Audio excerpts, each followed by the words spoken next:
These villages in southwestern Syria only had 4 days of respite from the bombing.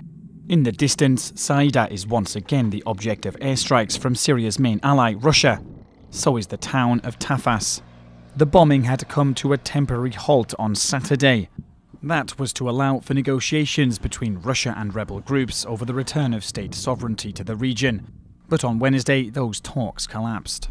Rebels refused to hand over heavy weapons to Russian officials in one go, offering instead to do it in multiple phases. In another meeting on Tuesday, Russia rejected rebel demands to allow fighters and civilians safe passage to opposition-held areas. That despite such deals being agreed in the past in Aleppo and eastern Ghouta.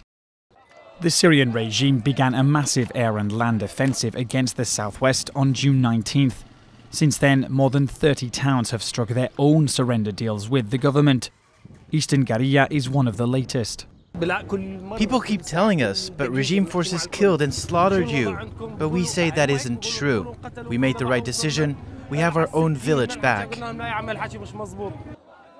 Towns that hold out against the government could risk bearing the brunt of a full-scale Syrian army assault. These reconciliation efforts will continue spreading. Villages that refuse reconciliation with the government will be regained by the Syrian army.